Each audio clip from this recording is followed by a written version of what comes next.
Welcome. Did you know that you can make your own promissory notes, which are identical to Federal Reserve notes, in accord with the Bills of Exchange Act of 1882 and meeting all requirements of UCC Article 3 and Article 4, which governs our monetary system on how these negotiable instruments are used.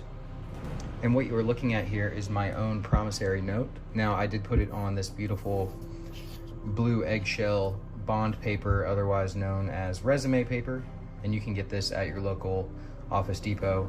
You also want to get yourself a red ink pad because you're going to be authenticating this document with your thumbprint to let them know that you are the living man or woman that is the authorized representative or agent on behalf of your all caps ens legis, all caps name, which is attached to your social security number, which is a routing private trust with the Treasury. And anyway, so I'm not going to spend too much time going over all of this. I'm going to send some I will put some examples in the description below, also some resources on where to find how you can make these for yourself and send them in to discharge any debt that you have legally. And by the UCC codes, they have to accept these documents.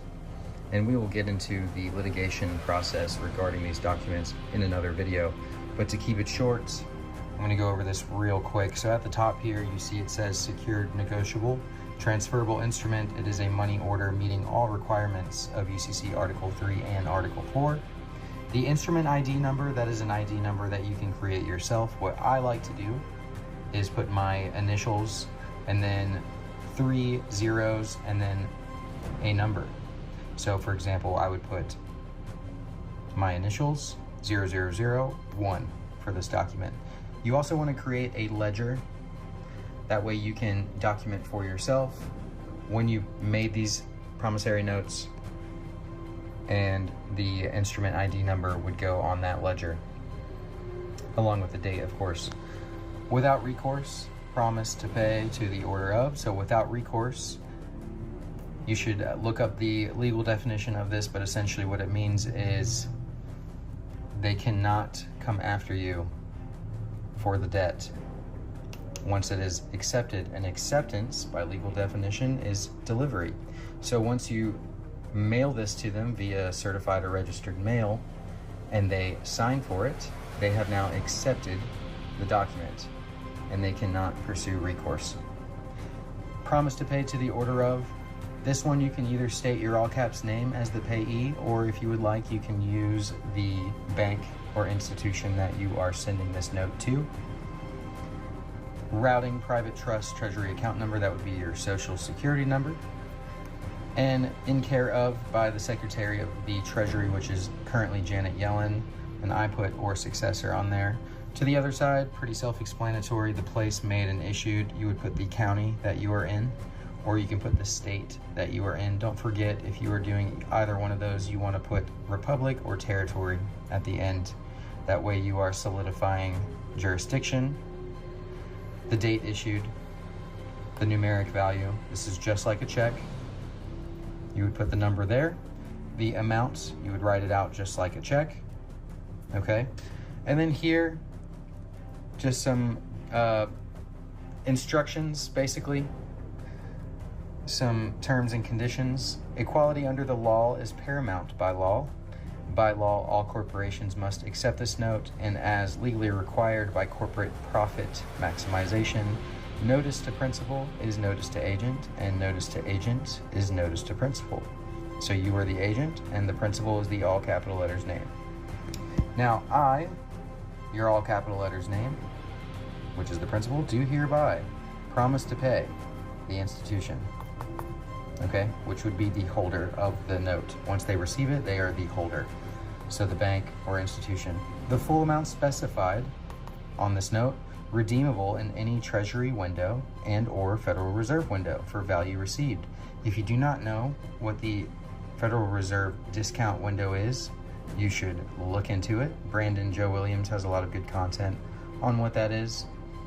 But essentially, it is where banking institutions turn in secured instruments or collateral securities in exchange for Federal Reserve notes. So essentially what they would do is they would take this note, the bank, bring it to the Federal Reserve window.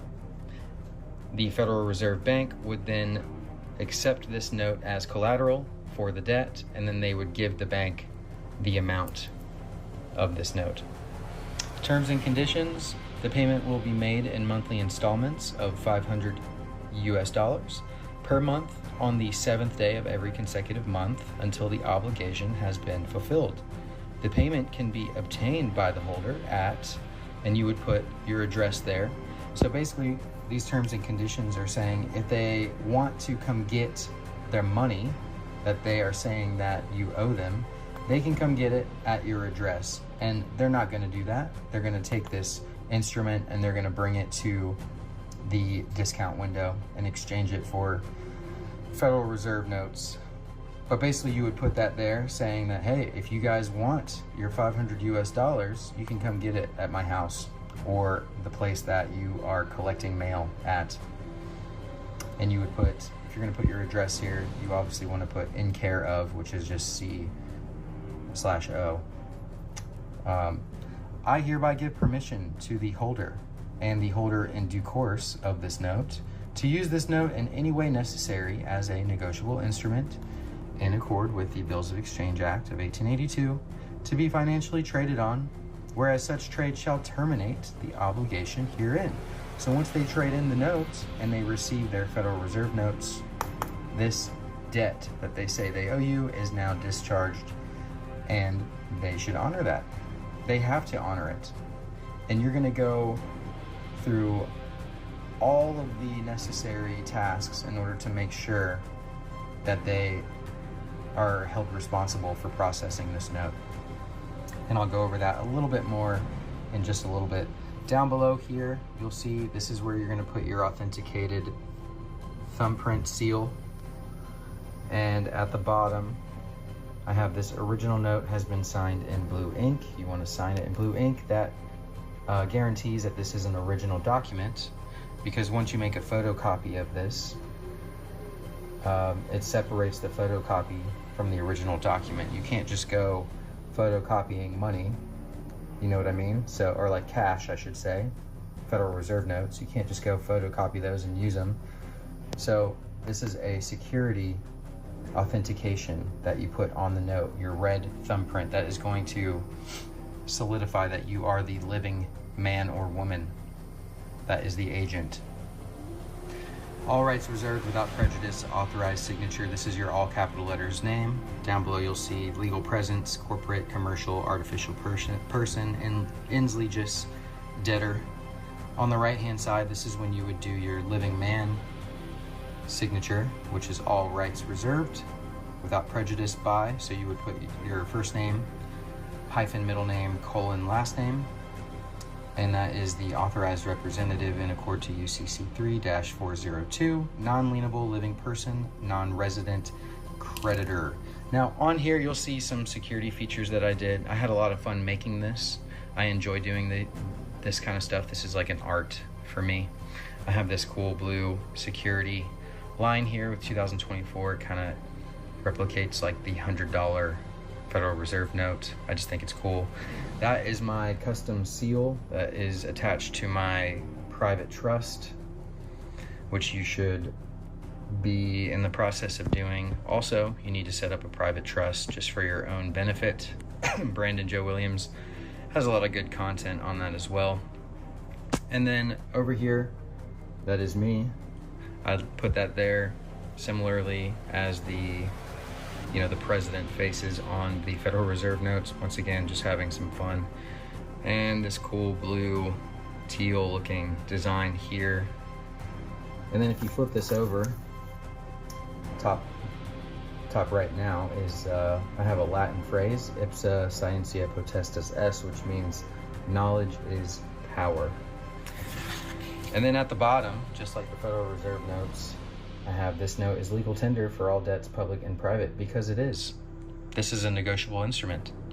This meets all the criteria of a negotiable instrument in accord to the UCC codes and the Bills of Exchange Act. And you're going to want to do some research on this, and I will put some links in the description below. Michael Tellinger has fantastic content on how to develop your own promissory notes, and that is what I did. I followed a lot of his content and advice, as well as some other documents that I found on WordPress that I will put in the description below, the links.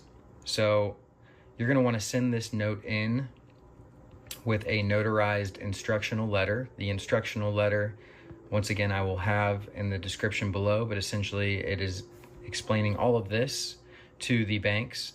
You're going to want to send this to the CFO, which is the Chief Financial Officer of the institution. Don't just send this to the payment people, the payment address. Don't just take this into the bank. They're not going to know what to do with this. You need to go to the head of the snake, the CFO, or the attorneys, the agents that process all the legal documents for that institution. You want to send this to them via registered or certified mail. That way they are forced to sign to receive the document.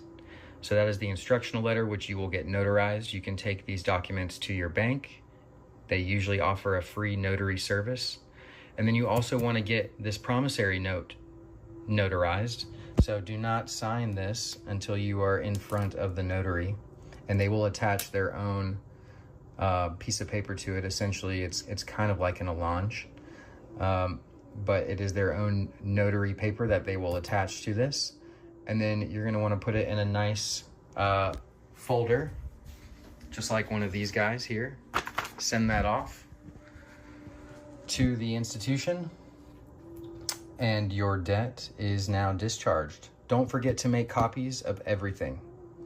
Okay, you're going to make copies of the note. You're going to make copies of the instructional letter. You want to have a copy for yourself, and you also want to send in copies to the bank. That way they can keep the original note, and then they can send you back the certified copy. All right, so that is the end of this video. If you guys like content like this, make sure